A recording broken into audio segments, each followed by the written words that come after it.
Welcome students, एजे academy में आपका स्वागत है।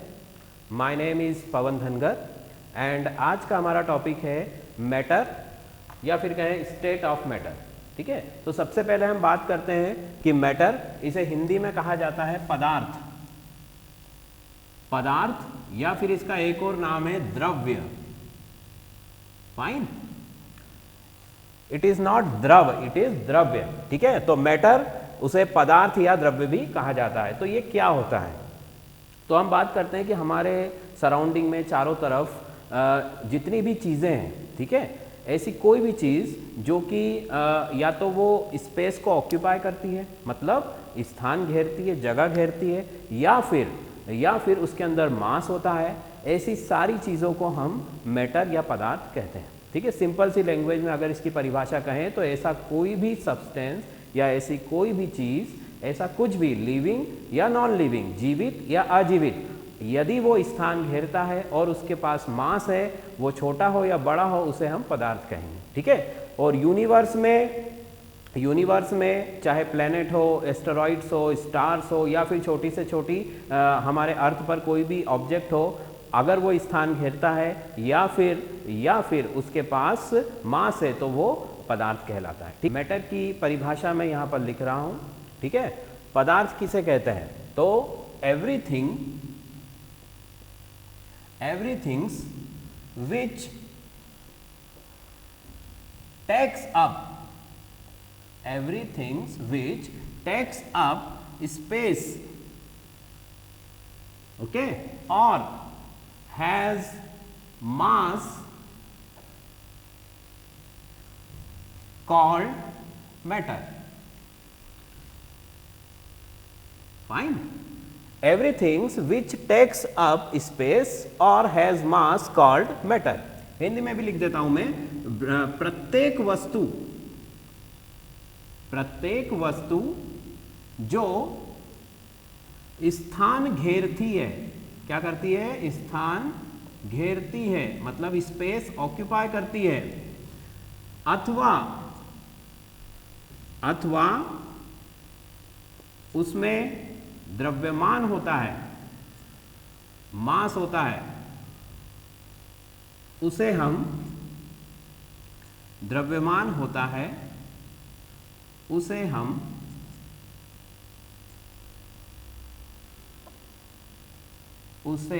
हम पदार्थ कहते हैं। ठीक है, तो पदार्थ की सरल सी और बहुत ही छोटी सी परिभाषा है। ठीक है, कि जो भी चीज़ स्थान घेरती है या फिर उसके पास द्रव्यमान होता है, उसे हम पदार्थ कहते हैं। और ये परिभाषा यूनिवर्स में हर किसी के लिए अप्लाई होती है, हर किसी के लिए लागू होती है। इससे बाहर जनरली कोई भी चीज़ नहीं आती है। ठीक है, तो ये तो हो गई पदार्थ की बात। अब अगर हम बात करें कि पदार्थ की अवस्थाएं क्या क्या होती है, मतलब स्टेट ऑफ मैटर। ठीक है, अगर आप स्क्रीनशॉट लेना चाहें तो ले सकते हैं। ठीक है, पदार्थ की अवस्थाएं, या हम यूँ कहें कि पदार्थ को हम कैसे विभाजित करते हैं, किन किन अवस्थाओं में पदार्थ प्रकृति में पाया जाता है और किन किन अवस्थाओं में वो हमें विजिबल होता है, और ऐसी कौन सी अवस्थाएं हैं जो कि हाल ही में जिनकी डिस्कवरी हुई है, ये सब चीज़ों के बारे में हम बात करते हैं। ठीक है, तो हम आगे चलते हैं। देखिए, पदार्थ जो है हमारा मुख्य रूप से इसे दो भागों में विभाजित किया जाता है। ठीक है, मैटर जो है उसे दो तरह से क्लासिफाई हम कर सकते हैं। पहला तो हम बोल सकते हैं फिजिकल, ठीक है, और दूसरा होता है हमारा केमिकल। पहला फिजिकल मतलब भौतिक पदार्थ, और दूसरा है हमारे रसायन। ठीक है, मतलब रासायनिक। इन दो तरह से ये मेजर टाइप है जिनके अंदर हम पदार्थ को या द्रव्य को विभाजित कर सकते हैं। ठीक, फिर इनके अंदर सब टाइप्स हैं, वो भी हम देखते हैं। ठीक है, तो फिजिकल मतलब भौतिक के अंदर सबसे पहला आता है हमारा सॉलिड, मतलब पदार्थ की वो अवस्था है सॉलिड, पदार्थ की पहली अवस्था है सॉलिड। ठीक है, इसे हिंदी में क्या कहा जाता है? ठोस अवस्था। क्लियर?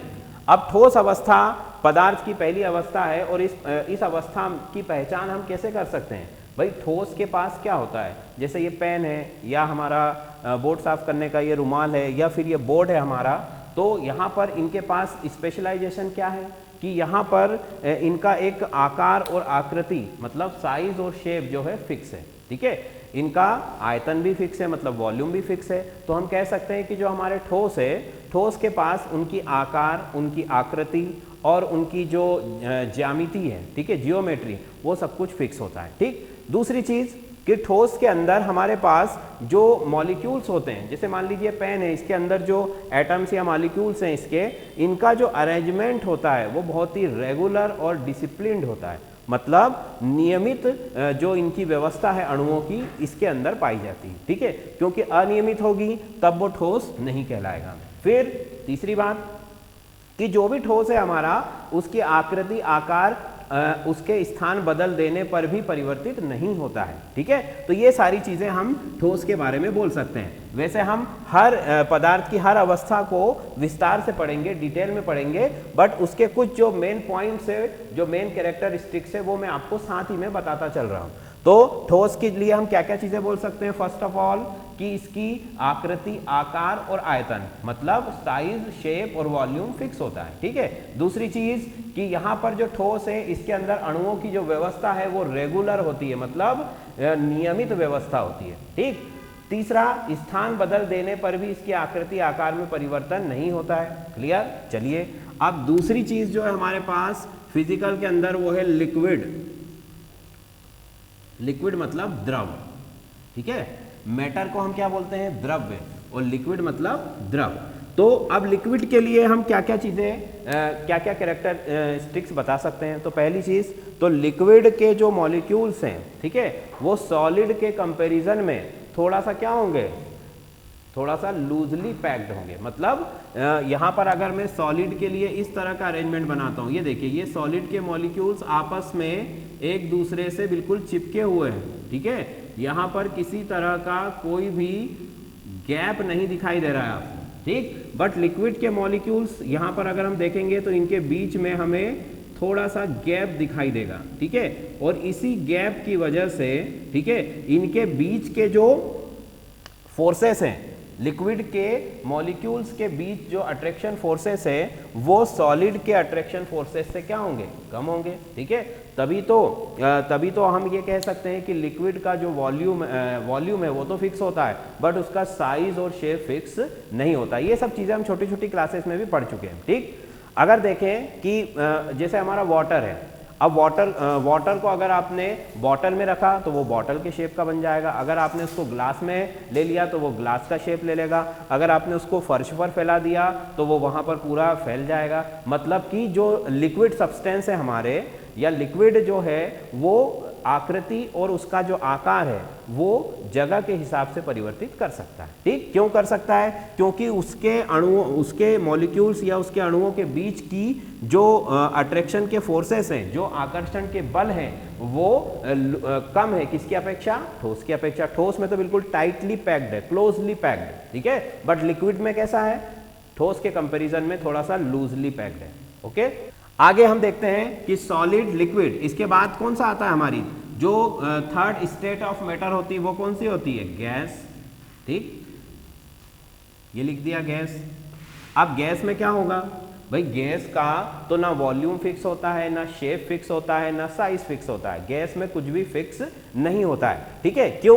क्योंकि गैस के जो मॉलिक्यूल्स हैं वो एक दूसरे से बहुत ही दूर दूर हैं, इस तरह से, ठीक है। ये देखिए, सॉलिड में सभी मॉलिक्यूल्स क्लोजली पैक्ड थे, फिर थोड़ा सा उनमें अट्रैक्शन का फोर्स कम हुआ तो यहाँ पर लिक्विड के मॉलिक्यूल्स को आप देखोगे कि थोड़ा थोड़ा सा इनके अंदर गैप दिखाई दे रहा है। बट जो हमारी गैस है, गैस के अंदर तो जो मॉलिक्यूल्स हैं उनमें बहुत ज़्यादा गैप है, ठीक है। मतलब अट्रैक्शन फोर्स ना के बराबर है, नेग्लिजिबल है, ठीक है, जिसे हम वीक वंडरवॉल फोर्सेस कहते हैं। कौन से फोर्सेस हैं? वीक वंडरवॉल फोर्सेस, ठीक। तो गैस के मॉलिक्यूल्स के बीच में जो फोर्स है वो हमारा कौन सा है? Weak van der Waals forces. और इसी की वजह से गैस का साइज, शेप, वॉल्यूम कुछ भी फिक्स नहीं होता है। मान लीजिए 1 लीटर की बोतल में अगर आप कह रहे हो कि अगर हम उसमें लिक्विड डालेंगे कोई तो 1 लीटर ही आ पाएगा, ठीक है। बट अगर आप चाहें उसमें गैस डालना चाहें तो गैस उसमें 10 लीटर भी आ सकती है। क्यों? क्योंकि गैस को हम कंप्रेस कर सकते हैं, ठीक। वो आगे हम देखने वाले हैं। तो यहाँ पर हमने सॉलिड, लिक्विड, गैस 3 चीजें पढ़ी। तो इनमें सबसे सिंपल बात तो आपको समझ में आ ही रही है कि यहाँ पर शेप और साइज और वॉल्यूम सब फिक्स है। यहाँ पर शेप और साइज फिक्स नहीं है पर वॉल्यूम फिक्स है, और यहाँ पर कुछ भी फिक्स नहीं है। तो पदार्थ की 3 अवस्थाएं हमने पढ़ ली, और जनरली हमारे जो दैनिक जीवन होता है, डेली लाइफ होता है, उसके अंदर हमें ये 3 ही अवस्थाएं दिखाई देती हैं। ठोस दिखाई देती है, द्रव दिखाई देती है, और गैस गैस दिखाई नहीं देती है बट होती है। तो अब इसके अलावा 2 और अवस्थाएं जो कि अभी कुछ ही सालों में डिस्कवर की गई हैं हमारे साइंटिस्ट के द्वारा, या हमें पढ़ने के लिए अभी प्रोवाइड की गई है। वो होती है 4th स्टेट ऑफ मैटर, होती है प्लाज्मा। ठीक है, 4th state of matter plasma. इसे क्या कहा जाता है? Super heated state of matter. ठीक, मतलब प्लाज्मा को मैं लिख देता हूं, ये प्लाज्मा है हमारा, ये super heated state of matter होता है। किसका? आपके मैटर का। क्लियर? अब ये होता क्या है? देखिए, हमने देखा है कि अगर हम सॉलिड लेते हैं, जैसे मान लीजिए मैंने एक आइस का क्यूब ले लिया, ठीक है, ये ले लिया मैंने आइस क्यूब, मान लीजिए ये मेरी आइस क्यूब है। ठीक है, अभी इसका टेम्परेचर कितना है? 0 डिग्री, क्योंकि आइस तो बनती है 0 डिग्री पर। ओके, अगर इस आइस का टेम्परेचर हम इंक्रीज करते हैं, ठीक है, तो धीरे धीरे आइस किस में कन्वर्ट हो जाएगी? लिक्विड में। मतलब अभी ये सॉलिड है, ठीक है, सॉलिड से अगर इसको आपने टेम्परेचर प्रोवाइड किया तो ये किस में कन्वर्ट हो जाएगी? लिक्विड में। इस तरह से हम इसको डायग्राम के शेप में बना देते हैं। चलो, ये लिक्विड बन गई। ठीक है, टेम्परेचर मिला तो लिक्विड बन गई। अब आगे अगर आप इसे और गर्म करते हो, और हीट प्रोवाइड करते हो, और ज़्यादा टेम्परेचर देते हो, तो लिक्विड से क्या बन सकती है? गैस भी बन सकती है। वो वही वाटर वेपर बनती है कि नहीं बनती है? मतलब अगर इस लिक्विड को आपने हीट करना शुरू किया, ये मैंने हीट कर दिया इसे नीचे से, तो यहाँ पर क्या होने लगेगा? वाटर वेपर फॉर्म होने लगेगी। ठीक है, मतलब सॉलिड को टेम्परेचर मिला तो लिक्विड बना, लिक्विड को और ज़्यादा टेम्परेचर मिला तो गैस बन गई। ठीक है, वाटर वेपर बन गई। ऐसा किसी भी सब्सटेंस के साथ होता है कि अगर वो सॉलिड है, आप उसको हीट प्रोवाइड करोगे, लिक्विड में कन्वर्ट होगा, फिर गैस में। अब फाइनली इसके बाद जो 4th स्टेट है हमारी, उसमें क्या होता है कि ये जो गैस है हमारी, ठीक है, अगर इस गैस को हम और ज़्यादा टेम्परेचर प्रोवाइड कर रहे हैं, क्या कर रहे हैं कि हमने गैस ले लिया है कंटेनर में, ठीक है, और ये गैस है हमारी, इस गैस को हम टेम्परेचर प्रोवाइड कर रहे हैं। अब कितना टेम्परेचर प्रोवाइड कर रहे हैं? इसे हम हाई टेम्परेचर प्रोवाइड करते हैं, जो कि होता है, ठीक है, 11,400 फ़ारेनहाइट, डिग्री फ़ारेनहाइट से 15,000 के आसपास होता है। ठीक है, कितना होता है? 11,000 से लेकर के और 15,000 तक ये हो सकता है। 11,000 से लेकर के 15,000 तक ये टेम्परेचर हो सकता है। ये टेम्परेचर का एक रेंज है। तो अगर इतना टेम्परेचर हम किसी गैस को प्रोवाइड करते हैं तो क्या होगा? वो गैस आयोनाइज होने लगती है। ठीक है, आयोनाइज होने लगती है। अब आयोनाइज होने का क्या मतलब होता है भाई? आयोनाइजेशन जो है हमारा जिसमें आयंस बनते हैं। ठीक है, आयोनाइजेशन का मतलब क्या?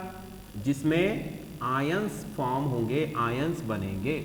ठीक है, जैसे कि मान लीजिए कोई गैस है, ठीक है, जैसे मैंने गैस लिख दिया, मान लीजिए क्लोरीन गैस है, ठीक है, और इस क्लोरीन को मैं हीट प्रोवाइड करते जा रहा हूँ, तो ये आयंस के फॉर्म में, मतलब इस पर या तो पॉजिटिव या नेगेटिव, दो में से कोई भी चार्ज हो जाएगा।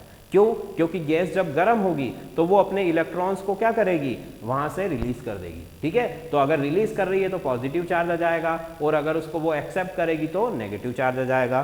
तो कहने का मतलब है कि अगर गैस को हम हाई टेम्परेचर प्रोवाइड करते हैं, ठीक है, तो हाई टेम्परेचर प्रोवाइड करने पर गैस आयोनाइज हो जाती है, उसमें आयंस बनने लगते हैं जो कि धनात्मक या ऋणात्मक हो सकते हैं। ठीक, मतलब टोटल चार्ज ऑफ गैस तो न्यूट्रल ही होगी, वो उदासीन ही होगी, क्योंकि उसके अंदर जितने पॉजिटिव आयंस होंगे उतने ही नेगेटिव आयंस भी होंगे। बट उसके जो पर्टिकुलर अगर हम एटम्स या मॉलिक्यूल्स को देखें तो वो आयोनाइज होने लगते हैं। तो इसी अवस्था को हम क्या कहते हैं? 4th स्टेट ऑफ मैटर, मतलब प्लाज्मा। क्लियर? पदार्थ की चौथी अवस्था कौन सी है? प्लाज्मा, जो कि आयोनाइज गैस होती है। क्लियर बात? सबसे पहले क्या किया, सॉलिड से लिक्विड में कन्वर्ट किया टेम्परेचर देकर, फिर लिक्विड से गैस बनाई और गैस से फाइनली क्या बना फिर हमारा प्लाज्मा। इसीलिए इसे हम सुपर हीटेड कहते हैं कि इसे बहुत ज़्यादा गर्म किया है हमने, ठीक है, तभी जाकर के हमको ये स्टेट मिली है। अब क्वेश्चन ये है कि ये मिलती कहाँ है, हमने तो कभी हमारे आसपास देखी नहीं है, ठीक है, बट ये होती है और आपने देखी भी है बट आपको पता नहीं है, ठीक है। इसका मैं एग्जांपल आपको देता हूँ, प्लाज्मा टीवी। प्लाज्मा टीवी का नाम सुना है आपने? प्लाज्मा टीवी के अंदर एक पिक्चर ट्यूब जो कि सभी टीवी में होती है पिक्चर ट्यूब, उसके अंदर ये जो गैस है ये भरी हुई होती है, ठीक है। और जैसे ही हम टीवी ऑन करते हैं तो इलेक्ट्रिसिटी पास होती है, क्योंकि आयोनाइज गैस अगर है तो उसके अंदर इलेक्ट्रिसिटी बहुत अच्छे से कंडक्ट होती है, मतलब बहुत अच्छे से पास होती है। तो जैसे ही इलेक्ट्रिसिटी इस गैस में से पास होती है तो ये जो गैस के मॉलिक्यूल्स है, ठीक है, ये क्या करते हैं, स्क्रीन के ऊपर कोलाइड करते हैं, मतलब टकराने लगते हैं, और इसी की वजह से स्क्रीन जो होती है वो चमकती है, मतलब उस पर हमें दिखाई देता है जो भी उसके अंदर चल रहा होता है। क्लियर? तो प्लाज्मा टीवी एक इसका अच्छा एग्जांपल है। दूसरा इसका एग्जांपल नेचर में मिलता है जो कि हमारे स्टार्स हैं, तारे।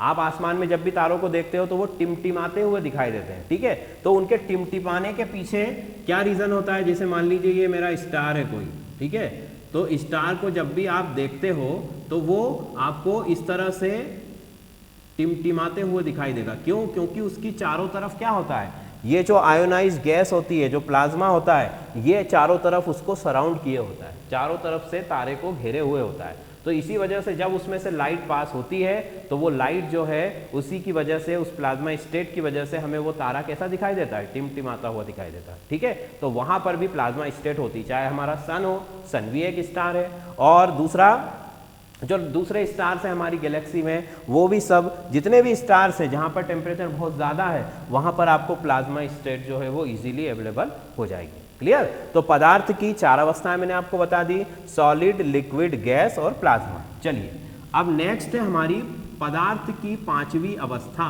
कौन सी अवस्था? Fifth state of matter. कौन सी होती है भाई फिफ्थ स्टेट ऑफ मैटर? ठीक है, तो मैं इसको यहाँ ऊपर ही लिख देता हूँ, चलिए नीचे लिख देते हैं, जगह है अभी हमारे पास, इसको एक्सप्लेन हम यहाँ पर कर लेंगे। तो फिफ्थ स्टेट जो है हमारी वो कौन सी है, उसको बोला जाता है BEC, ठीक है। इसका फुल फॉर्म क्या है? बोस आइंस्टाइन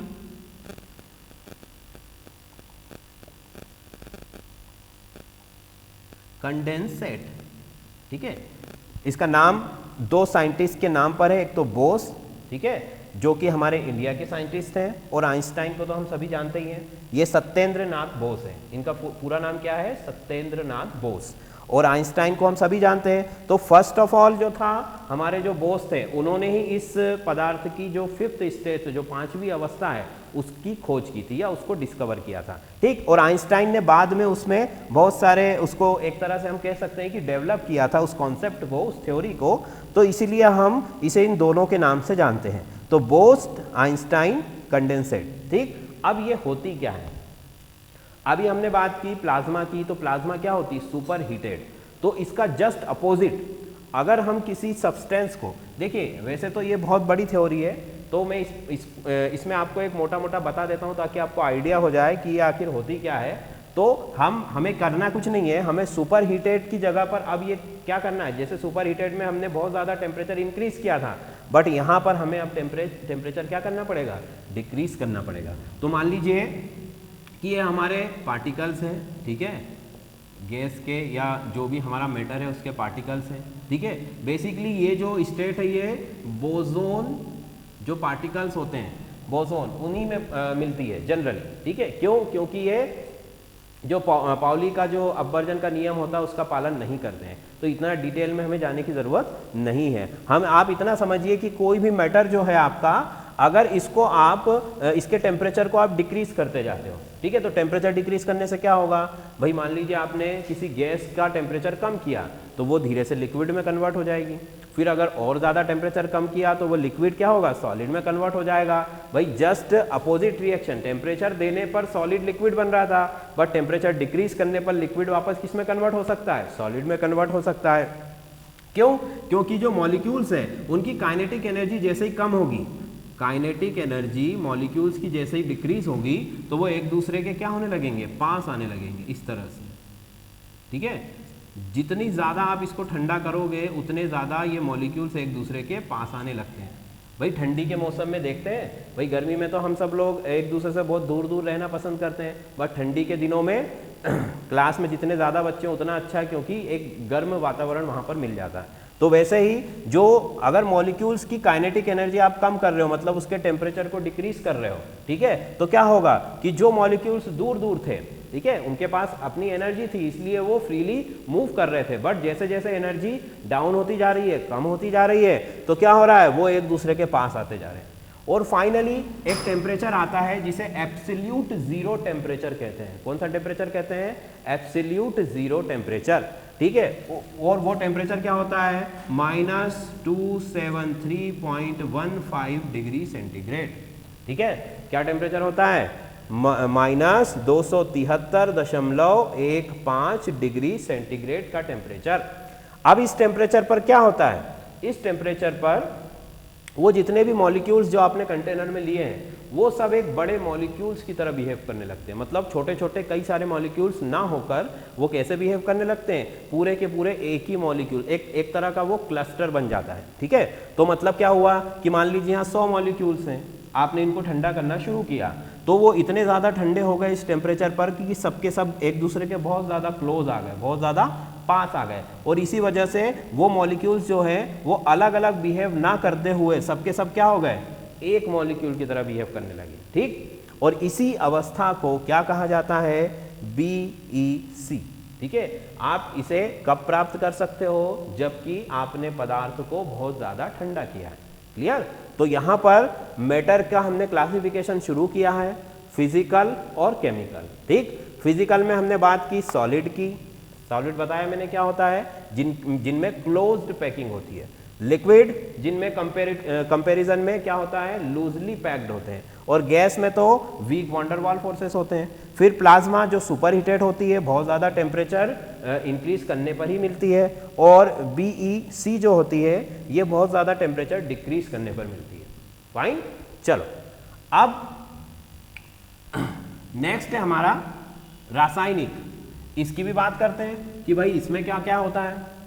तो जो हमारा रासायनिक पदार्थ होता है या रासायनिक मैटर जो होता है, उसके अंदर अगर हम देखें तो इसे 2 पार्ट्स में डिवाइड किया है। ठीक है, केमिकल मैटर या केमिकल जो भी आपके सब्सटेंस है उनको 2 पार्ट्स में डिवाइड किया है।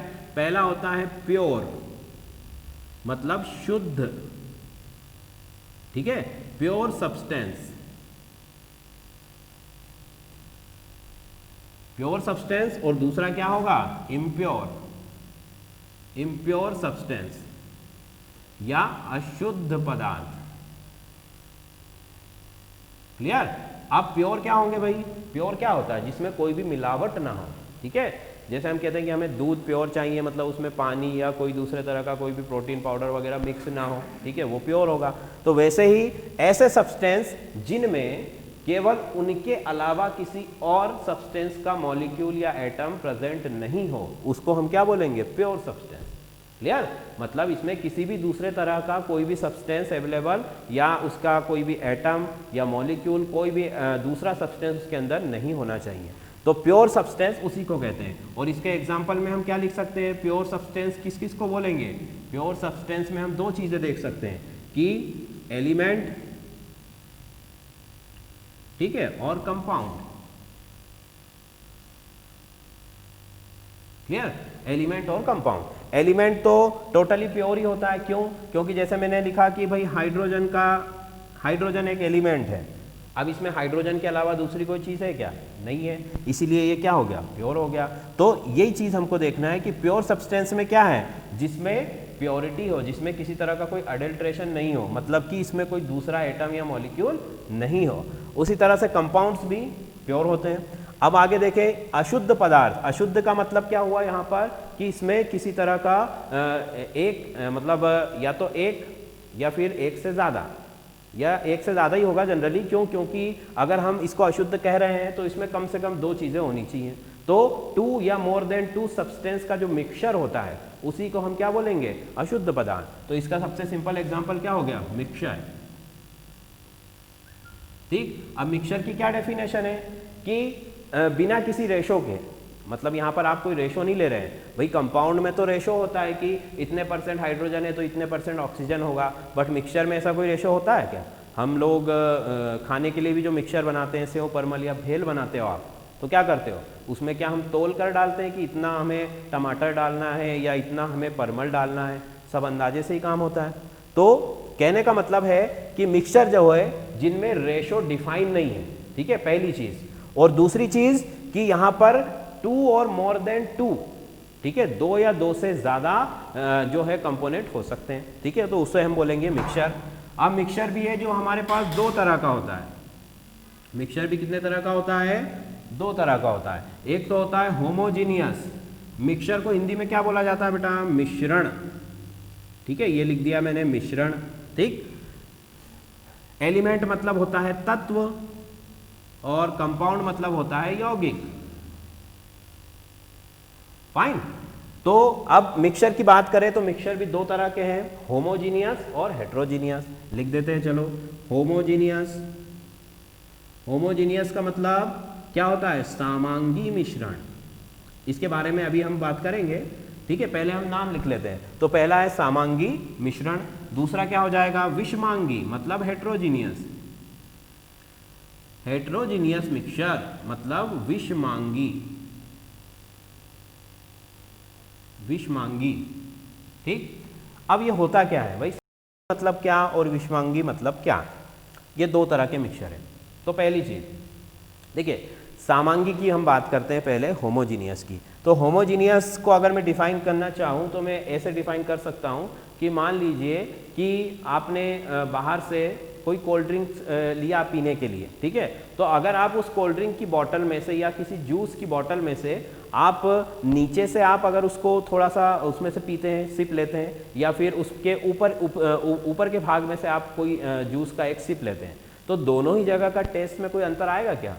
नहीं आएगा, क्योंकि पूरी बॉटल का टेस्ट एक ही जैसा है। आप उसमें कहीं से भी कोई भी सिप लेंगे तो वहाँ पर आपको टेस्ट में कोई भी डिफरेंस दिखाई नहीं देगा। ठीक, और इसके अलावा देखो, जैसे हम मान लीजिए हमारे चाय वाले होते हैं जो हमें चाय, जनरली चाय की टपरी वगैरह, ठीक है, हम सभी लोग कभी ना कभी उस पर चाय पीते ही हैं। बट जो मार्केट में जो भी चाय वाले होते हैं उनकी चाय का टेस्ट हमेशा एक जैसा ही होता है, ठीक है, क्यों? क्योंकि वो सारी चीज़ों को वहाँ पर कैलकुलेट करके ही उसमें मिक्स करके चाय बनाते हैं, मतलब कि वो यूनिफॉर्म होता है एक तरह से। तो समांगी मिश्रण का मतलब है होमोजीनियस। होमोजीनियस का मतलब कि वहाँ पर उसके प्रत्येक हिस्से में आपका जो भी मिश्रण है उसके हर भाग में पदार्थों का जो संगठन है वो कैसा है, समान। क्लियर। अब दूसरा है विषमांगी।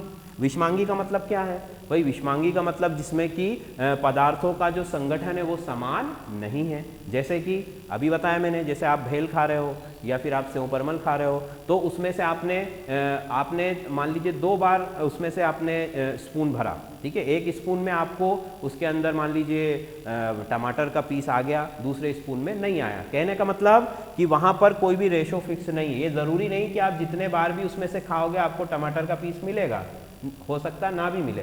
तो यही विषमांगी है, जिसमें कि आपका जो रेशो है वो फिक्स नहीं है, संगठन उसका निश्चित नहीं है, वो कहीं से भी कोई सा भी टेस्ट उसमें आ सकता है। फाइन। तो अशुद्ध पदार्थ के अंदर क्या पढ़ा हमने बेटा? मिक्सचर। फिर मिक्सचर के अंदर यहाँ पर हमने होमोजीनियस और हेट्रोजीनियस 2 तरह के मिक्सचर पढ़े। ठीक, तो रासायनिक पदार्थ जो है वो शुद्ध हो सकते हैं, अशुद्ध हो सकते हैं। शुद्ध के अंदर मैंने बताया एलिमेंट और कंपाउंड, ठीक, और अशुद्ध के अंदर बताया मैंने मिक्सचर, जिसके अंदर होमोजीनियस और हेट्रोजीनियस। ठीक, अब एलिमेंट की भी बात करें तो एलिमेंट भी 2-3 प्रकार के या 4 प्रकार के होते हैं वैसे तो। देखो, पहला कौन सा टाइप हो गया कि मेटल होंगे वो भाई। मेटल जैसे आपका आयरन है, कॉपर है, जिंक है, ये सब मेटल में आएंगे, तो ये सब एलिमेंट ही तो हैं। ठीक है। दूसरा नॉन मेटल होंगे, अधातु। पहला मेटल हो गया, दूसरा क्या हो गया? Non metal. ये हो गई आपकी धातुएं और ये हो गई आपकी अधातु। ठीक, फिर तीसरा हम ले सकते हैं उपधातु, जिसको हम बोलते हैं मेटेलॉइड। उपधातु, मतलब उपधातु का मतलब क्या होता है, जिसमें धातु के भी गुण हैं और अधातु के भी गुण हैं। क्लियर। और लास्ट में इसमें एक और चीज होती है, नोबल गैसेस, मतलब आदर्श गैसें, नोबल गैसेस, आदर्श गैसें, ये सब के सब क्या होती हैं, ये एलिमेंट होते हैं। धातु हो सकती है, अधातु हो सकती है, उपधातु हो सकती है और आदर्श गैसें हो सकती है। आदर्श गैसें वही आपकी hydrogen, helium, neon, argon, krypton, xenon और रेडॉन। ठीक है,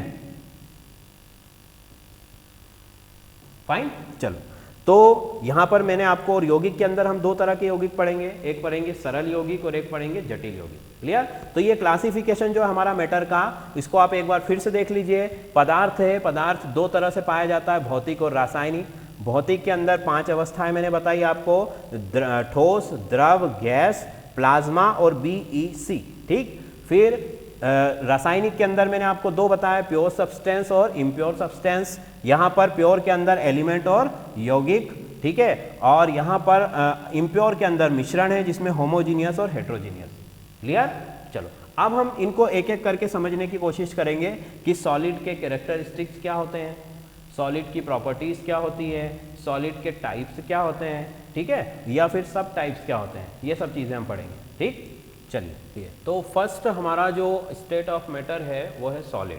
अब इसके बारे में हम डिटेल में बात करते हैं कि सॉलिड क्या होता है, कितने टाइप्स का होता है, और भी बहुत सारी चीज़ें हैं। ठीक, तो सबसे पहले तो सॉलिड की डेफिनेशन हम क्या लिख सकते हैं बेटा, कि सॉलिड क्या होता है हमारा, तो मैं लिखता हूँ दैट स्टेट ऑफ मैटर, ठीक है, पदार्थ की वह अवस्था, दैट स्टेट ऑफ मैटर, जिसके पास क्या होगा, जिसके जो मॉलिक्यूल्स हैं, जो पार्टिकल्स हैं, वो कैसे हैं, क्लोजली पैक्ड है, मतलब स्ट्रॉन्ग जो इंटरमॉलिक्यूलर फोर्सेस है उससे बाइंड है। ठीक है, तो हम लिख सकते हैं कि that state of matter in विच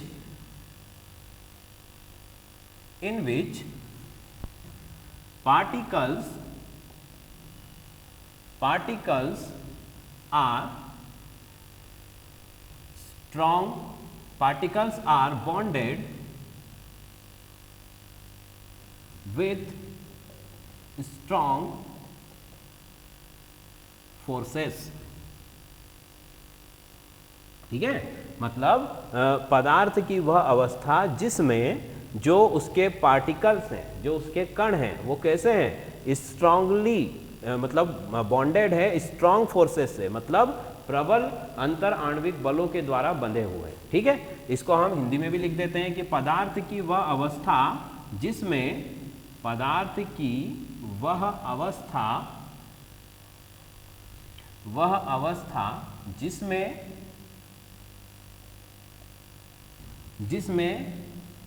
कण परस्पर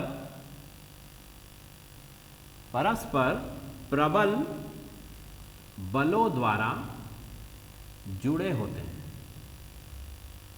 ठीक है, ये हो गई सिंपल सी डेफिनेशन ठोस की, कि जिसमें जो अणुओं के बीच के बल है वो कैसे है, प्रबल है। जैसे मैंने ये एक अणु बनाया, ये दूसरा अणु, ठीक है, तो यहाँ पर ये दोनों जो कण हैं, अणु हैं, इनके बीच का ये जो बंध है, ये जो बॉन्ड है, ये कैसा है, स्ट्रॉन्ग बॉन्ड है। ठीक है, ये इजीली यहाँ पर ब्रेक डाउन नहीं हो सकता है, इसीलिए तो जो ठोस होता है उसका शेप और साइज और वॉल्यूम फिक्स होता है। क्यों? क्योंकि उसके जो मॉलिक्यूल्स हैं उसके बीच में अट्रैक्शन का जो फोर्स है बहुत ज़्यादा होता है। ठीक, तो ये पहली चीज़ हमने यहाँ पर बता दी कि पदार्थ की जो पहली अवस्था है ठोस, उस अवस्था में जो उसके कण हैं वो परस्पर प्रबल बलों द्वारा आपस में जुड़े होते हैं। क्लियर। अब ये बल कौन कौन से होते हैं, क्या क्या होते हैं, वो हमारा जानने का विषय नहीं है। ठीक, तो अब इसकी अगर हम बात करें कि जो पदार्थ है हमारा ठोस, उसकी जनरल प्रॉपर्टी, ठीक है, मतलब जिसके द्वारा उसे हम पहचान सकें। ठीक है, ठोस के कुछ गुणधर्म जिसको हम बोलते हैं, तो मैं यहां लिख देता हूं प्रॉपर्टीज ऑफ सॉलिड, मतलब ठोस पदार्थ के या ठोस के गुण। ऐसे गुण, भाई गुण तो बहुत सारे हैं, बट ऐसे गुण जिससे हम उसको आसानी से पहचान सके। ठीक है, तो पहला गुण पदार्थ का क्या होता है, ठोस पदार्थ का, ये सबसे पहला गुण तो हमने यहाँ लिख ही रखा है कि इसके जो पार्टिकल्स है वो आपस में कैसे होंगे, स्ट्रांगली बाइंड होंगे। ठीक, दूसरी चीज कि इसके पास सबसे पहला हम यहाँ पर लिखें तो इसके पास क्या होता है, फिक्स वॉल्यूम होता है। ठीक है, इसका जो आयतन है वो कैसा होता है, फिक्स होता है, वॉल्यूम फिक्स है, साइज वो भी फिक्स है, शेप वो भी फिक्स है। मतलब यहाँ पर निश्चित लिख देते हैं, निश्चित आयतन होता है। ठीक है, निश्चित आयतन, निश्चित आकार और निश्चित आकृति, ये तीनों चीजें इसके अंदर निश्चित होती है। ये पहली इसकी क्वालिटी हो गई या प्रॉपर्टी हो गई, तो उसी से आप पहचान सकते हो कि ये ठोस है। ठीक, दूसरी बात करें तो निश्चित आयतन, आकार और आकृति हमने बता दी। अब इसके बाद जो ठोस पदार्थ है वो उसके अंदर जो कंप्रेसिबिलिटी है, मतलब उसको कंप्रेस करने की जो क्षमता है वो बहुत ही कम होती है। भाई ठोस पदार्थ को आप कंप्रेस नहीं कर सकते हो, जैसे गैस को हम कंप्रेस कर सकते हैं, कंप्रेसर के अंदर गैस को डाल सकते हैं, बट ठोस को आप कंप्रेस नहीं कर सकते हो। तो हम इसके यहाँ पर क्या लिख सकते हैं, यहाँ पर हम लिख सकते हैं लो कंप्रेसिबिलिटी। ठीक है, मतलब इसको आप ज़्यादा दबा नहीं सकते हो। ठीक, क्लियर। अच्छा, क्यों गैस को हम क्यों दबा सकते हो, ठोस को हम नहीं दबा सकते, ऐसा क्यों? क्योंकि हम तो पहले बोल रहे हैं ना कि भाई ठोस के जो कण हैं वो आपस में पहले से ही बहुत ही पास अरेंज्ड हैं, जुड़े हुए हैं इस तरह से, तो उनके बीच में तो जगह है ही नहीं, तो आप उसको दबाओगे भी तो वो कहाँ जाएंगे, भले वो ठोस टूट जाएगा पर वो कंप्रेस नहीं होगा। इसीलिए हम कह सकते हैं कि इसके अंदर लो कंप्रेसिबिलिटी होती है। अब आप लो क्यों लिख रहे हैं हम यहाँ पर, क्योंकि कुछ ना कुछ कंप्रेसिबिलिटी होती है, भले ही वो हमें दिखाई ना दे। ठीक है, बट जैसे कि मान लीजिए एक कोई लकड़ी का बेंच है या फिर लोहे का बेंच है, दोनों में से अगर आप किसी भी एक बेंच पर बैठते हो तो आपको ज़्यादा कंफर्टेबल किस में लगता है, लकड़ी के बेंच में लगता है। क्यों? क्योंकि वहाँ पर लकड़ी के जो बेंच है उसके अंदर कंप्रेसिबिलिटी आयरन की बेंच की कंपैरिजन में थोड़ी सी होती है। ठीक है, भले ही वो मेजरेबल नहीं है बट वो फील होती है। क्लियर। चलो, तो लो कंप्रेसिबिलिटी मतलब इसको दबाया नहीं जा सकता है। फिर दूसरी चीज इसके अंदर आती है कि इसका डिफ्यूजन इसके अंदर डिफ्यूजन भी नहीं होता है। ये लिखा मैंने डिफ्यूजन। अब डिफ्यूजन क्या होता है, डिफ्यूजन का मतलब होता है विसरण। ठीक है, मतलब इसमें विसरण भी नहीं होता है। ठीक, विसरण क्या होता है, अब विसरण का मतलब कि गैस के या किसी भी पदार्थ के अणुओं का एक जगह से दूसरी जगह में जाना। ठीक है, जैसे कि हमने परफ्यूम की बोतल अगर मैं यहाँ पर मेरे पास खोलता हूँ तो उसका जो स्मेल है वो मुझसे 10 मीटर दूर खड़े हुए व्यक्ति को भी जाएगा। मतलब कि जो परफ्यूम की जो स्मेल है, जो उसके अंदर गैस है, वो क्या हो रही है, डिफ्यूज हो रही है। और डिफ्यूज कैसे हो रही है, एयर के थ्रू डिफ्यूज हो रही है। बट ठोस के अंदर ये पॉसिबल है क्या, नहीं है पॉसिबल, क्योंकि ठोस के मॉलिक्यूल अगेन सारे के सारे क्या हैं, स्ट्रांगली पैक्ड हैं, क्लोजली पैक्ड हैं, और इसीलिए यहाँ पर आप इनमें डिफ्यूजन नहीं देख पाओगे। ठीक है, क्योंकि ये मॉलिक्यूल एक दूसरे को छोड़कर कहीं भी जाने वाले नहीं हैं, इसीलिए इनके अंदर ना तो कंप्रेसिबिलिटी होगी ना ही इनके अंदर डिफ्यूजन होगा। क्लियर। तो पहली चीज कि इसका आयतन, आकार, आकृति निश्चित है। दूसरा, इसको कंप्रेस नहीं किया जा सकता है, इसमें डिफ्यूजन भी ना के बराबर होता है। तीसरा, अगर हम देखें कि ठोस के अंदर जो है वो फ्लेक्सिबिलिटी भी नहीं होती है। ठीक है, मतलब कि इसमें तन्यता नहीं होती है। तन्यता का मतलब कि जैसे रबर फ्लेक्सिबल होता है, ठीक है, रबर को हम खींच सकते हैं और खींचकर जैसे ही छोड़ते हैं तो वापस अपनी फर्स्ट वाली पोजीशन में चला जाता है। क्लियर, जाता है कि नहीं जाता है। या हम दूसरा कोई भी ऑब्जेक्ट लें जो जिसमें फ्लेक्सिबिलिटी होती है, गैस में हो सकती है बट सॉलिड में नहीं हो सकती है। क्यों नहीं हो सकती है, क्योंकि यहाँ पर फिर से वही बात कि सॉलिड के सारे मॉलिक्यूल्स कैसे हैं, क्लोजली पैक्ड हैं, उनके अंदर जगह ही नहीं है इतनी, और उनके बॉन्ड इतने स्ट्रांग है कि अगर आपने उनको मान लीजिए फोर्स लगाकर अलग कर दिया तो फिर उनको वापस अटैच होने के लिए भी उतनी एनर्जी आपको प्रोवाइड करना पड़ेगी। ठीक है भाई, मान लीजिए कोई एक बॉन्ड बना हुआ है, ये दो मॉलिक्यूल्स हैं, इन दो मॉलिक्यूल्स के बीच में एक स्ट्रांग बॉन्ड बना हुआ है, और अगर आप इस बॉन्ड को ब्रेक करना चाहते हैं, इसे तोड़ना चाहते हैं, ठीक है, तो अब तोड़ने के लिए क्या करना पड़ेगा, हमें एनर्जी प्रोवाइड करना पड़ेगी। भाई आपने उस सब्सटेंस को गर्म करना शुरू किया, उसको हीट देना शुरू किया, तो जैसे जैसे उसकी हीट बढ़ती जाएगी तो ये बॉन्ड क्या हो जाएगा, ब्रेक डाउन हो जाएगा। फाइन, तो अब ब्रेक डाउन तो हो गया, बट जब आप चाहते हो कि वापस वो बॉन्ड बने तो आपको उसको उतनी ही एनर्जी प्रोवाइड करना पड़ेगी जितनी आपने उसको तोड़ने के लिए प्रोवाइड की थी। मान लीजिए इसको 10 जूल एनर्जी लग रही है तोड़ने के लिए, तो जब ये बॉन्ड वापस फॉर्म होगा तब भी इसे कितनी एनर्जी की रिक्वायरमेंट होगी, 10 जूल की। मतलब कि इसमें जो तन्यता है वो ना के बराबर है, और तन्यता अगर आप इसमें तन्यता हम जैसे स्टील है आपका या आयरन है या तांबा है, ये सब ठोस है और इनमें तन्यता का गुण होता है, ठीक है। बट ये नॉर्मल सिचुएशन में क्या तन्य होते हैं क्या? इन्हें हम अपने हाथ से खींचकर लंबा कर सकते हैं क्या?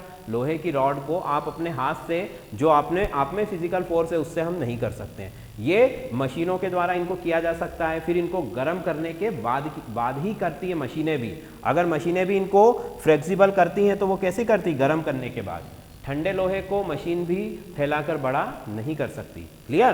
तो ठोसों के अंदर ठोस के अंदर निश्चित आयतन आकृति आकार है और कंप्रेसिबिलिटी नहीं होती है, डिफ्यूजन भी नहीं होता है और तन्यता भी नहीं होती है। ठीक, अगला गुण की अगर इसकी हम बात करें, ठीक है, तो ठोस का अगला गुण जो होता है हमारा 5वां गुण है इसके अंदर, high melting and boiling point. ठीक है, मतलब ठोसों में जो क्वथनांक और गलनांक होता है, क्वथनांक और गलनांक, वो कैसा होता है? उच्च होता है। ठीक है, ठोस के अंदर क्वथनांक और गलनांक कैसा होता है? उच्च होता है। अब ये क्वथनांक और गलनांक क्या होता है भाई? मेल्टिंग पॉइंट का मतलब क्या है? मेल्टिंग पॉइंट का मतलब ऐसा टेम्परेचर जिस पर वो सब्सटेंस मेल्ट होना शुरू हो जाए। ठीक है, सिंपल सी इसकी डेफिनेशन बताई मैंने, हालांकि इसकी कॉम्प्लिकेटेड डेफिनेशन भी है, बट हमारा काम इसी डेफिनेशन से चल जाएगा। तो मेल्टिंग पॉइंट का मतलब कि ऐसा पर्टिकुलर टेम्परेचर जिस पर कोई जो सॉलिड है वो क्या होने लगे? मेल्ट होने लगे, उसे हम बोलेंगे मेल्टिंग पॉइंट। ठीक, इसी तरह बॉइलिंग पॉइंट की अगर बात करें तो बॉइलिंग पॉइंट का मतलब ऐसा पॉइंट जिसके अंदर वो जो आपका कोई भी लिक्विड है वो बॉईल होने लगे, वो बॉइलिंग पॉइंट हो जाएगा। भाई बॉइलिंग पॉइंट कब आएगा? जब आपने मान लीजिए आयरन लिया, अब आयरन जो है वो 1000 डिग्री से लेकर के और 1500 डिग्री तक जो है वो मेल्ट होता है। ठीक है, या अगर अलग अलग टाइप्स के आयरन का जो टेम्परेचर है वो अलग अलग होता है, तो हम एक मान लेते हैं कि 1000 से 1500 के बीच में वो मेल्ट हो रहा है, उसके बाद वो बॉईल भी होगा। तो high melting and boiling point, और उसका भी रीज़न क्या है? उसका भी रीज़न है कि उनकी जो जियोमेट्री है, उनकी जो ज्यामिति है, उनके अणुओं की जो संरचना है वो कैसी है? बहुत ही क्लोजली पैक्ड है, इस तरह से इनके अंदर कोई भी स्पेस नहीं होता। ये मैंने बनाया है, जैसे मान लीजिए इस तरह से, जैसे आपने देखा होगा ना जो फ्रूट बेचने वाले ठेले वाले होते हैं वो संतरों को या फिर हमारे आलू प्याज को इस तरह से जमा के रखते हैं। ठीक है, उसी तरह का ये क्रिस्टल अरेंजमेंट है। ठीक है, तो यहाँ पर आप देखोगे कि इनके बीच में किसी भी तरह का कोई गैप दिखाई नहीं दे रहा है। ठीक, ये जो गैप आपको दिखाई दे रहे हैं इन्हें वॉइड्स कहते हैं। ये एक अलग विषय है। ठीक है, इसको हम काउंट नहीं करते गैप में, ये वॉइड है जो कि हर किसी में होता है, तो उसकी बात हम नहीं करेंगे। बट यहाँ पर अणुओं के बीच की जो दूरी है वो कैसी है? शून्य है। कहने का मतलब कि अणु आपस में बहुत ही अच्छी तरीके से बंधे हुए हैं, और इसी वजह से इनको तोड़ने के लिए, इनको गलाने के लिए हमें उच्च ताप और दाब का इस्तेमाल करना पड़ता है। लोहे को गलाने के लिए भट्टियों में उसे आग के ऊपर तपाना पड़ता है। ठीक है, चाहे आप कोई सा भी मेटल ले लीजिए, उसको जब आप गलाओगे, उसको जब आप मेल्ट करने की कोशिश करोगे तो उसको आपको तापमान जो है बहुत ही उच्च रखना पड़ेगा। ठीक है, जितनी ज़्यादा भारी धातु होगी उसको गलाने के लिए उतना ही ज़्यादा तापमान आपको उसको देना पड़ेगा। ठीक, तो ये अपनी 5वां गुण होगा। ठोसों के अंदर जो क्वथनांक और गलनांक है कैसे हैं? बहुत ही उच्च हैं। चलिए फिर अगली बात करें तो जनरली मतलब सामान्यतः जो ठोस होते हैं वो क्या होते हैं? Good conductor of heat and electricity. Clear? जो ठोस होते हैं वो सामान्यतः क्या होते हैं? ये ऊष्मा तथा विद्युत के सुचालक होते हैं। जो ठोस हैं वो ऊष्मा और विद्युत के सुचालक होते हैं सामान्यतः, जनरली। लिख देता हूं मैं यहाँ कि ऊष्मा तथा विद्युत के सुचालक होते हैं। अच्छा, ऊष्मा और विद्युत के सुचालक कौन होते हैं? कौन से ऐसे पदार्थ हैं जो ऊष्मा और विद्युत के सुचालक होते हैं? और क्यों होते हैं? देखो, तो ऊष्मा और विद्युत के सुचालक का मतलब है कि जिनके अंदर से ऊष्मा या फिर विद्युत मतलब हीट या फिर एनर्जी आसानी से फ्लो हो जाए, ठीक है, वो क्या हो गया? ऊष्मा और विद्युत के सुचालक हो गए। जैसे कि ठंडी के दिनों में जो धातु से बनी हुई चीज़ें हैं वो हमें ठंडी लगती है छूने पर। लोहे की आपने किसी भी ऑब्जेक्ट को अगर टच किया तो वो आपको ठंडा लगेगा, बट लकड़ी के साथ ऐसा होता है क्या? नहीं होता है। लकड़ी आपको ठंडी लगती है क्या? नहीं लगती है। गर्मियों में गर्म लगती है क्या? नहीं लगती है। क्यों? क्योंकि लकड़ी जो है वो हीट की कैसी है? लकड़ी हीट की कुचालक है, मतलब हीट ऊष्मा की कुचालक है और विद्युत की भी कुचालक है, ठीक है। परंतु जो सामान्यतः जो ठोस धातुएं होती हैं वो विद्युत और ऊष्मा की सुचालक होती हैं, ठीक है। अब ये सुचालकता का कारण क्या होता है? भाई धातुओं में ऐसा क्या होता है जो कि विद्युत की और ऊष्मा की सुचालक होती हैं? तो उसका कारण होता है मुक्त इलेक्ट्रॉन। धातुओं के जो परमाणु होते हैं उनके पास मुक्त इलेक्ट्रॉन होते हैं, मतलब फ्री इलेक्ट्रॉन। और ये फ्री इलेक्ट्रॉन क्या करते हैं? ऊष्मा तथा विद्युत को एक सिरे से दूसरे सिरे तक लेकर के जाते हैं, ठीक है। अब भाई जो चीज़ मुक्त होगी, जैसे मान लीजिए कि यहाँ पर जो आपके जो धातु हैं उसके जो अणु हैं वो तो आपस में क्लोजली पैक्ड है, ठीक है। अब अगर आपने इस धातु को यहाँ से गर्म करना मान लीजिए शुरू किया, ठीक है, ये मैंने इसको गर्म करना शुरू किया, तो अब पहले ये वाला मॉलिक्यूल गर्म होगा, ठीक है। अब इस मॉलिक्यूल्स के पास जो फ्री इलेक्ट्रॉन है वो फ्री इलेक्ट्रॉन्स इस पूरे स्ट्रक्चर में मूव करते रहते हैं, ठीक है। मतलब इसका फ्री इलेक्ट्रॉन यहाँ तक भी मूव करेगा, इसका फ्री इलेक्ट्रॉन यहाँ भी जाएगा। वो फ्री इलेक्ट्रॉन उनका काम ही है मूव करना।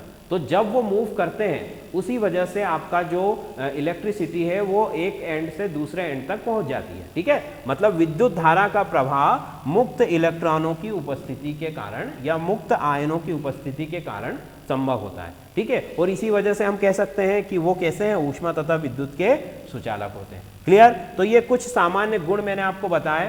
पहला गुण क्या बताया था हमने? ठोसों का पहला गुण उनका आकार, आकृति, आयतन निश्चित होता है। दूसरा गुण हमने बताया था यहाँ पर कि लो कंप्रेसिबिलिटी, मतलब उनको कंप्रेस नहीं किया जा सकता है। अच्छा, लिक्विड को कंप्रेस किया जा सकता है क्या? लिक्विड को भी कंप्रेस नहीं किया जा सकता। कंप्रेसिबल केवल एक ही होता है, गैस, वो हम आगे पढ़ेंगे, ठीक है। फिर लो डिफ्यूजन, इसके अंदर डिफ्यूजन नहीं हो सकता है, ठीक है। मतलब ठोस जो है उसके मॉलिक्यूल्स हवा के थ्रू एक जगह से दूसरी जगह नहीं जा सकते, ठीक। फिर लो फ्लेक्सिबिलिटी, मतलब इनमें जो लचीलापन या जिसको हम तन्यता कहते हैं वो भी कैसी होती है? कम होती है। फिर नेक्स्ट है हमारा high melting and boiling point, मतलब उच्च क्वथनांक तथा गलनांक। और सबसे लास्ट वाला हमने पढ़ा कि सामान्यतः ये क्या होते हैं? ऊष्मा तथा विद्युत के सुचालक होते हैं। क्लियर? चलिए अब हम आगे देखते हैं कि क्लासिफिकेशन ऑफ सॉलिड क्या होता है। इसका स्क्रीनशॉट लेना चाहे तो ले सकते हैं। चलिए नेक्स्ट है हमारा क्लासिफिकेशन ऑफ सॉलिड, ठीक है। अब सॉलिड का क्लासिफिकेशन हम देखेंगे कि इसमें कितने तरह के सॉलिड हैं, ठीक है, उनके एग्जाम्पल्स क्या हैं, उनकी प्रॉपर्टीज़ क्या हैं, वगैरह वगैरह, ठीक है। तो पहले हम देखते हैं क्लासिफिकेशन में हम सॉलिड को जो है 2 टाइप्स में क्लासीफाई किया गया है। जो उसके मेजर टाइप है वो 2 टाइप्स, ठीक है। पहला जो हमारे पास है वो है क्रिस्टलाइन सॉलिड। ये हो गया क्रिस्टलाइन सॉलिड, मतलब क्रिस्टलीय ठोस। ये लिख दिया मैंने, क्रिस्टलीय ठोस, क्रिस्टलाइन सॉलिड। दूसरा होता है एमॉर्फस सॉलिड। एमॉर्फस सॉलिड मतलब अक्रिस्टलीय ठोस। इसे हिंदी में कहा जाता है अक्रिस्टलीय ठोस, ठीक। तो क्रिस्टलाइन सॉलिड मतलब क्रिस्टलीय ठोस और एमॉर्फस सॉलिड मतलब अक्रिस्टलीय ठोस, फाइन। तो इन दोनों को, ये मेजर टाइप है आपके सॉलिड के। पहला है क्रिस्टलाइन, दूसरा है एमॉर्फस सॉलिड। अब क्रिस्टलाइन सॉलिड और एमॉर्फस सॉलिड दोनों की हम अलग अलग प्रॉपर्टीज देखेंगे और साथ ही में वो दोनों का डिफरेंस भी हो जाएगा। भाई इसकी प्रॉपर्टी और इसकी प्रॉपर्टी, दोनों प्रॉपर्टीज हम साथ में देखने वाले हैं, ठीक है। तो हम बीच में यहाँ पर मैं इसको सेपरेट कर देता हूँ ताकि एक तरह से डिफरेंस का टेबल भी बन जाएगा आपका, ठीक है। तो अब हम दोनों की 1 बाय 1 प्रॉपर्टीज को कंपेरिजन करते हैं। पहली प्रॉपर्टी कि क्रिस्टलाइन सॉलिड जो है हमारे पास इस क्रिस्टलाइन सॉलिड के अंदर जो उसके एटम्स मॉलिक्यूल्स हैं उनका जो अरेंजमेंट है वो बहुत ही रेगुलर और डिसिप्लिन्ड होता है। ठीक है, कैसा होता है? रेगुलर और डिसिप्लिन्ड। मतलब कि मैं यहां लिख सकता हूं कि रेगुलर अरेंजमेंट मतलब यहां पर एक नियमित व्यवस्था है, किसकी? अणुओं की नियमित व्यवस्था। ठीक, चलिए, तो रेगुलर अरेंजमेंट का मतलब क्या हुआ बेटा कि मान लीजिए यहां पर मैंने एक मॉलिक्यूल लिया जो कि ब्लैक कलर का है। ठीक है, तो इसके बगल में जो दूसरा मॉलिक्यूल है वो रेड है। ठीक है, फिर तीसरा मॉलिक्यूल अगेन क्या है? ब्लैक, फिर से रेड, फिर से ब्लैक, फिर से रेड।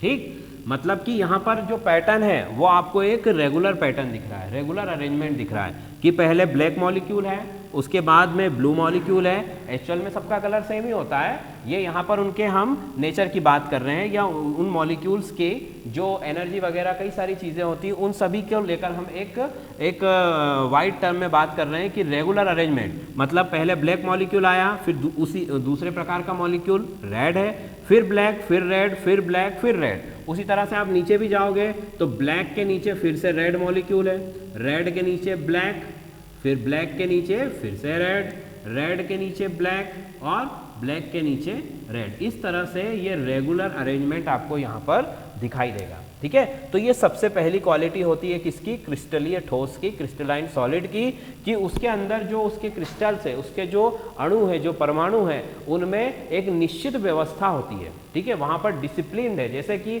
आर्मी में डिसिप्लिन होता है कि भाई जिसका जहां नंबर है, जिसको जहां बैठना है या जिसको जहां खड़े होना है वो वहीं पर ही होता है। ठीक है, वैसे ही यहाँ पर भी क्या होता है कि जिस मॉलिक्यूल्स का जगह जहां पर फिक्स्ड है वो वहीं पर आपको मिलेगा और एक रेगुलर पैटर्न में मिलेगा। क्लियर? चलो, तो अब इसका जस्ट अपोजिट यहां पर हम लिख सकते हैं। यहां पर हम क्या लिख सकते हैं? इसकी प्रॉपर्टी के अंदर हम लिख सकते हैं कि ये इर्रेगुलर है। भाई वहां पर रेगुलर था तो यहां पर क्या हो जाएगा? इर्रेगुलर अरेंजमेंट मतलब अनियमित व्यवस्था, जिसमें कि जो मॉलिक्यूल्स हैं उनकी जो जगह है या उनका जो पैटर्न है वो फिक्स नहीं है। कैसे फिक्स नहीं है? मान लीजिए पहले एक ब्लैक मॉलिक्यूल आ गया, फिर से रेड आ गया। ठीक है, अब उसके बाद हो सकता है वापस रेड आ जाए या कोई तीसरा ब्लू आ जाए, फिर से रेड आ गया। इस तरह से यहाँ पर कोई भी फिक्स अरेंजमेंट नहीं है। यहाँ पर जो अरेंजमेंट है वो कैसा है? अनियमित, मतलब कि जिसका जब मन चाह रहा है वो वहाँ पर आकर के अरेंज हो रहा है। ठीक है, जैसे कि आजकल के जो स्टूडेंट्स हैं या जो बच्चे हैं उनकी लाइफ का जो या डेली रूटीन होता है वो भी इसी तरह का होता है। जब मन में आया तब सोए, जब मन में आया तब उठे। ठीक है, जब भूख लगेगी तभी खाना खाएंगे। मतलब कहने का कि कोई दिनचर्या फिक्स नहीं है। वैसे ही यहाँ पर भी जो अरेंजमेंट है वो कैसा है? इर्रेगुलर है। ये एक भीड़ की तरह है। ठीक है, जो लोगों की भीड़ होती है जब कहीं पर कोई आंदोलन वगैरह में जा रहे हैं, नारे लगा रहे हैं, तो वो भीड़ है जिसका कि कोई जिसमें डिसिप्लिन नहीं है। बट ये क्या है? ये एक डिसिप्लिन है। मतलब यहाँ पर आप इसको बोल सकते हो कि ये मिलिट्री के लोग हैं, ये आर्मी के लोग हैं, जो कि एक व्यवस्था है, एक निश्चित अनुशासन के साथ चल रहे हैं। बट यहाँ पर जो है ये क्या है? ये एक भीड़ है। ठीक, क्लियर? तो इर्रेगुलर अरेंजमेंट, अनियमित व्यवस्था, यहाँ पर रेगुलर अरेंजमेंट। दूसरे गुण की अगर हम बात करें तो हमारे जो क्रिस्टली ठोस है इनका जो मेल्टिंग पॉइंट होता है वो कैसा होता है? Sharp melting point. मतलब कि शार्प मेल्टिंग पॉइंट का मतलब क्या हुआ कि मान लीजिए मैंने कहा कि भाई कि जो आयरन है उसका जो मेल्टिंग पॉइंट है वो मान लीजिए 700 डिग्री सेंटीग्रेड। आयरन का मेल्टिंग पॉइंट मैंने लिखा 700 डिग्री सेंटीग्रेड। ठीक है, तो अब आयरन उस 700 डिग्री सेंटीग्रेड पर मेल्ट हो जाएगा। इसका मतलब होता है शार्प मेल्टिंग पॉइंट। ऐसा नहीं है कि हमने कहा कि 700 से 800 के बीच में वो मेल्ट हो रहा है। जैसे कि मान लीजिए मैंने किसी प्लास्टिक के ऑब्जेक्ट को अगर गर्म करता हूँ, ठीक है, प्लास्टिक को या रबर को मैंने गर्म किया तो प्लास्टिक गर्म होने के बाद क्या डायरेक्ट मेल्ट हो जाएगा? नहीं, वो पहले नरम होना शुरू होगा। प्लास्टिक पहले सॉफ्ट होगा, उसके बाद वो पिघलना शुरू होगा। मतलब कि इनका जो टेम्परेचर का, मेल्टिंग पॉइंट का जो टेम्परेचर है वो फिक्स नहीं है, वो रेंज में आता है कि भाई 10 से लेकर 15 डिग्री के बीच में प्लास्टिक मेल्ट हो जाएगा। बट यहाँ पर हम क्या बोल सकते हैं कि आपने कहा कि 700, तो आयरन 700 पर ही मेल्ट हो जाएगा। इसका मतलब होता है शार्प मेल्टिंग पॉइंट, मतलब ये पर्टिकुलर टेम्परेचर पर मेल्ट हो जाते हैं। इनके लिए आपको रेंज देने की ज़रूरत नहीं पड़ती है कि भाई यहाँ पर 700 से 800 के बीच में ये जो है मेल्ट हो जाएंगे, या 800 से 1000 के बीच में मेल्ट हो जाएंगे। आपने जो पर्टिकुलर टेम्परेचर बोला है उसी टेम्परेचर पर ये मेल्ट हो जाएंगे। जैसे कि आपका जो वाटर है उसका वाटर का जो बॉइलिंग पॉइंट है वो भी फिक्स है, उसी तरह से सॉलिड में भी जो मेटल्स है उनका जो मेल्टिंग पॉइंट है वो फिक्स होता है, ठीक। और इसका जस्ट अपोजिट मैंने बताया, जस्ट अपोजिट क्या है, मेल्टिंग पॉइंट यहाँ पर शार्प है क्या, नहीं है। मेल्टिंग पॉइंट कैसा अवेलेबल है, मेल्टिंग पॉइंट जो है ये कैसा है, रेंज इन टेम्परेचर में, रेंज इन टेम्परेचर, मतलब यहाँ पर आपका जो तापमान है, इसका मेल्टिंग पॉइंट जो है, गलनांक है, ये तापमान की परास में मापा जाता है। परास में मतलब जैसे मैंने लिख दिया कि भाई 20 डिग्री से लेकर 50 डिग्री के बीच में कोई भी जो आपका अक्रिस्टलीय ठोस है वो पिघल जाएगा, तो ये परास हो गई। यहाँ पर आप कोई फिक्स टेम्परेचर नहीं दे सकते कि भाई वो 21 पर जाकर पिघलेगा, या 45 पर जाकर पिघलेगा, या 40 पर जाकर पिघलेगा, ऐसा कोई भी फिक्स यहाँ पर नहीं है। तो ये चीज़ हो गई। तो शार्प मेल्टिंग पॉइंट है हमारे क्रिस्टलाइन ठोस, जो क्रिस्टलीय ठोस है उनका मेल्टिंग पॉइंट शार्प है, और दूसरा जो है हमारे अक्रिस्टलीय जो ठोस है उनका मेल्टिंग पॉइंट शार्प नहीं है, रेंज में मेजर किया जाता है। क्लियर। चलिए नेक्स्ट है हमारा कि जो क्रिस्टलाइन ठोस है वो ट्रू सॉलिड उनको बोला जाता है। ट्रू सॉलिड मतलब वास्तविक ठोस होते हैं। वास्तविक ठोस का मतलब जो ठोस के गुण होने चाहिए वो उनमें सारे होते हैं, ठीक है। जैसे हम बोलते हैं ना कि ये तो परफेक्ट इंसान है, मतलब जो क्वालिटीज एक परफेक्ट इंसान के अंदर होनी चाहिए वो उसमें सब है। जैसे मर्यादा पुरुषोत्तम भगवान राम, उनमें सारी क्वालिटीज हैं, वैसे ही ये भी ठोस का क्या है, ये भी ठोस का बिल्कुल परफेक्ट एग्जाम्पल है। मतलब वास्तविक ठोस का मतलब उसमें ठोस की लगभग सारी क्वालिटीज होती हैं, ठीक। और ये क्या हो जाएगा, ये आभासी ठोस है, मतलब इसमें कुछ क्वालिटीज तो है ठोस की, बट कुछ ऐसी भी क्वालिटीज है जो ठोस में नहीं पाई जाती, ठीक है। तो इसको हम क्या लिखेंगे, स्यूडो, स्यूडो सॉलिड मतलब आभासी ठोस। ये केवल आपको आभास देता है ठोस होने का, ठीक है। इसमें कुछ जो गुण है वो ठोस के उपस्थित है, बट कुछ जो गुण है वो ठोस के नहीं होते हैं। तो ये तीसरी बात हो गई, ठीक है। पहली रेगुलर अरेंजमेंट, क्रिस्टलीय ठोस में रेगुलर अरेंजमेंट है, और यहाँ पर क्या है, इररेगुलर अरेंजमेंट। दूसरा, यहाँ पर शार्प मेल्टिंग पॉइंट है, मतलब जितना बोला उसी टेम्परेचर पर वो मेल्ट हो जाएगा। यहाँ पर रेंज इन टेम्परेचर है, मतलब तापमान की परास में मापा जाता है। यहाँ पर ट्रू सॉलिड है, मतलब वास्तविक ठोस है, और यहाँ पर कैसा है, वो स्यूडो सॉलिड है, मतलब कि आभासी ठोस है। क्लियर। चलिए नेक्स्ट, इसके बाद हम देखते हैं कि यहाँ पर हमारा जो क्रिस्टलीय ठोस है, चलिए अब नेक्स्ट हमारा जो वास्तविक ठोस है, मतलब जो ट्रू सॉलिड है वो कौन सा है, क्रिस्टलाइन सॉलिड। तो इसके अंदर 4 टाइप के क्रिस्टलाइन सॉलिड है, उनको भी हम पढ़ेंगे, ठीक है।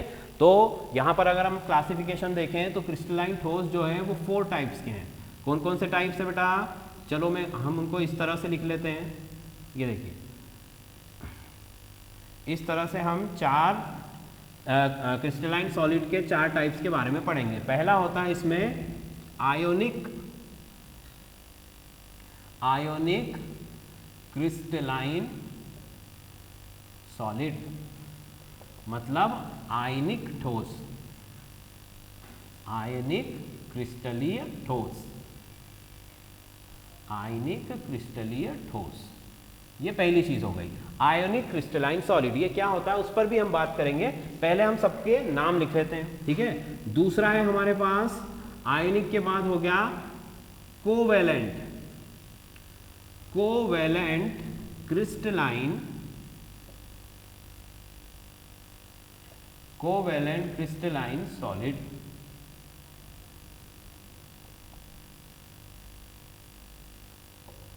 कोवेलेंट क्रिस्टलाइन सॉलिड मतलब सहसंयोजी क्रिस्टलीय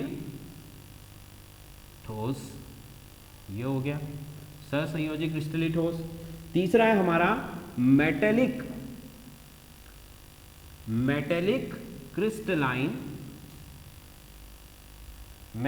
क्रिस्टलाइन सॉलिड, मतलब धात्विक क्रिस्टलीय ठोस, धात्विक क्रिस्टलीय ठोस। और लास्ट वन इज, यहां पर हम लिखेंगे मेटेलॉइड, ठीक है, कोवेलेंट हो गया, मेटेलिक हो गया, आयनिक हो गया, ठीक है। एक और इसमें कौन सा बच रहा है, आयनिक, मेटेलिक, कोवेलेंट, ठीक है। यहां पर मैं लिख देता हूं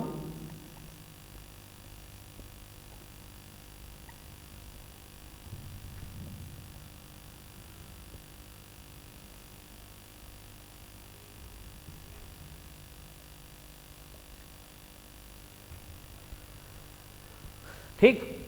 बोर्ड पे थोड़ी जगह कम पड़ रही तो हम दो दो करके इनको एक्सप्लेन करते हैं, ठीक है। चलो पहले इनको एक्सप्लेन कर लेते हैं, उसके बाद फिर हम इसे एक्सप्लेन कर लेंगे। तो पहला देखिए आयनिक क्रिस्टल का मतलब ऐसे क्रिस्टल जिनके अंदर जो है आयंस अवेलेबल है, ठीक है। जैसे कि आयंस क्या होते हैं, दो तरह के आयन है। आयन दो तरह के कौन कौन से हैं, एक तो पॉजिटिव आयन और दूसरा नेगेटिव आयन, ठीक है। मतलब कि यहां पर अगर मैं इनके एग्जाम्पल की बात करूं तो मैं लिख सकता हूं NaCl, ठीक है, KCl, ये दोनों ही क्या है, आयोनिक क्रिस्टल के एग्जाम्पल है। क्यों, क्योंकि Na के अंदर Na पॉजिटिव और Cl नेगेटिव है, और KCl के अंदर K पॉजिटिव और Cl नेगेटिव है। तो आयनिक क्रिस्टल सिंपल सा है, जिनमें जो आयंस हैं वो अवेलेबल हैं, वो आयनिक क्रिस्टल है। अगर इनके स्ट्रक्चर की अगर हम बात करें तो इस तरह से मैं आपको ड्रॉ करके बता सकता हूं कि मान लीजिए ये किसी आयनिक क्रिस्टल का एग्जाम्पल है, ठीक, ये रहा। तो यहाँ पर अगर एक ये पॉजिटिव आयन, दूसरा Cl नेगेटिव, फिर सोडियम पॉजिटिव, फिर Cl नेगेटिव, फिर सोडियम पॉजिटिव, फिर Cl नेगेटिव, इस तरह से, ठीक है। तो ये आयंस अवेलेबल है और ये आपस में सब क्या है, अटैच्ड है। तो अगर आयंस अवेलेबल है तो वो क्या हो गया, आयोनिक क्रिस्टल हो गया। ये उसके एग्जाम्पल मैंने लिख दिए। अब सिंपल से हमने तो केवल इतना ही याद रखना है कि आयंस है तो आयनिक क्रिस्टल है, क्लियर, और ज्यादा उसको डिटेल में समझने की जरूरत नहीं है। दूसरा आप देखेंगे कोवेलेंट, इसको थोड़ा सा समझना पड़ेगा। सबसे पहले तो इस कोवेलेंट मतलब सहसंयोजी बंध का, सहसंयोजी का मतलब क्या होता है वो समझना होगा। देखिए हम जानते हैं कि जो एटम है, मॉलिक्यूल्स हैं, वो आपस में क्या क्या होते हैं, जुड़ते हैं, ठीक है। हमने कहा कि ठोस में बहुत ही स्ट्रांग जो बॉन्ड है उनके थ्रू जुड़ते हैं। तो ये बॉन्ड जो होते हैं वो उसी बॉन्ड का एक टाइप होता है, ठीक है। जैसे मान लीजिए दो मॉलिक्यूल्स हैं, ये आपस में जब अटैच होते हैं तो आयनिक बंध, जो आयनिक क्रिस्टल होगा उसमें एक मॉलिक्यूल्स अपना इलेक्ट्रॉन दूसरे को प्रोवाइड कर देता है और दूसरा मॉलिक्यूल उसको, दूसरा जो एटम है वो उसको एक्सेप्ट कर लेता है, ठीक है। एक ने इलेक्ट्रॉन दिया, दूसरे ने एक्सेप्ट किया, तो क्या बनेगा, आयोनिक बॉन्ड, क्लियर। अब सहसंयोजी बॉन्ड मतलब सहसंयोजी बंध कैसे बनता है, सहसंयोजी बंध सांझे से बनता है, मतलब शेयरिंग से बनता है। भाई इस एटम ने अपना एक इलेक्ट्रॉन यहाँ पर सेंटर में रखा, इस एटम ने भी अपना इलेक्ट्रॉन सेंटर में रखा, और इन दोनों इलेक्ट्रॉन का यूज ये दोनों एटम करते हैं। मतलब कि ये दो इलेक्ट्रॉन इसके भी है और ये दो इलेक्ट्रॉन इसके भी है, मतलब दोनों ने अपना एक एक इलेक्ट्रॉन क्या किया है, शेयर किया है। तो जब शेयरिंग होती है इलेक्ट्रॉन्स की तो कौन सा बॉन्ड बनता है, सहसंयोजी बंध। और जब इलेक्ट्रॉन का आदान प्रदान होता है, मतलब उसको आपने गेन कर लिया या डोनेट कर दिया, तो तब कौन सा बॉन्ड बनता है, आयनिक बॉन्ड, ठीक है। आयनिक बॉन्ड में इलेक्ट्रॉन्स का ट्रांसफर होगा और जो सहसंयोजी बंध है उसमें इलेक्ट्रॉन्स की शेयरिंग होगी, ठीक है। तो अब इसके एग्जाम्पल अगर हम देखें तो सहसंयोजी कोवेलेंट में हम क्या लिख सकते हैं, सहसंयोजी कोवेलेंट में आप कार्बन का कोई सा भी एग्जाम्पल लिख सकते हो, जिसमें कार्बन और कार्बन के बीच में बंध बन रहा है वो सहसंयोजी हो सकता है। जिसमें सिलिकॉन और सिलिकॉन के बीच में बॉन्ड बन रहा है वो सहसंयोजी हो सकता है। फाइन, चलो अब नेक्स्ट है, इनको हम मिटा देते हैं। अगला मैं लिखता हूं यहां पर आयनिक कोवेलेंट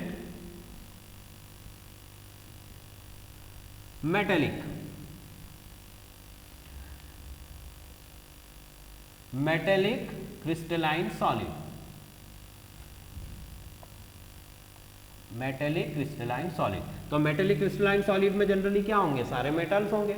मेटल्स के जितने भी एग्जाम्पल है आप उसमें लिख सकते हो, जैसे आयरन लिख दिया मैंने, जिंक लिख दिया, ठीक है। इसके बाद में हम यहाँ पर क्रोमियम लिख दिया, कॉपर लिख दिया, निकल लिख दिया, Hg लिख दिया, गोल्ड लिख दिया, सिल्वर, जितने भी मेटेलिक हैं, जितने भी मेटल्स हैं उन सब के एग्जाम्पल यहाँ पर हम लिख सकते हैं। मतलब डी ब्लॉक के जितने भी मेटल हैं ऑलमोस्ट सारे के एग्जाम्पल हम यहाँ पर लिख सकते हैं, क्योंकि वो सब मेटेलिक क्रिस्टलाइन सॉलिड है। क्लियर। फिर लास्ट वन हमारा था मॉलिक्यूलर क्रिस्टलाइन सॉलिड। ठीक है, मॉलिक्यूलर क्रिस्टलाइन सॉलिड जिसे हम हिंदी में क्या कहेंगे, आणविक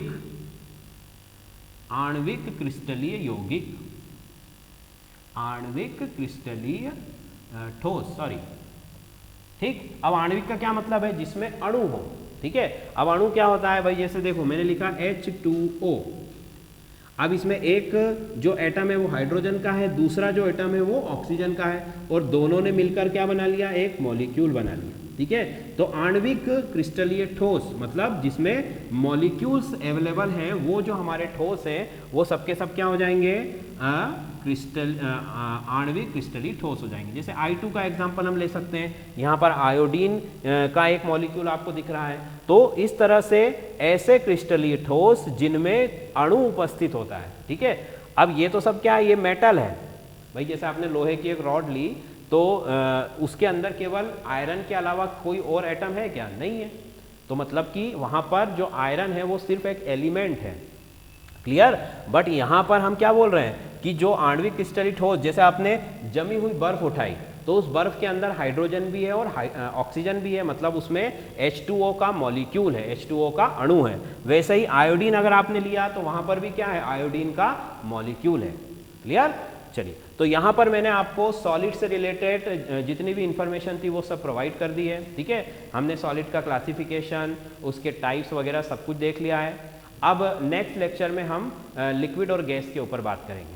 ओके, इससे रिलेटेड जो भी ऑब्जेक्टिव और मल्टीपल चॉइस क्वेश्चंस हैं वो मैं आपको लास्ट में प्रोवाइड कर दूंगा शीट में। ठीक है, जिनके आंसर्स आपको खुद उसको सॉल्व करने की कोशिश करना है, और 2 डेज के बाद उसके आंसर मैं आपको प्रोवाइड करूंगा। ओके।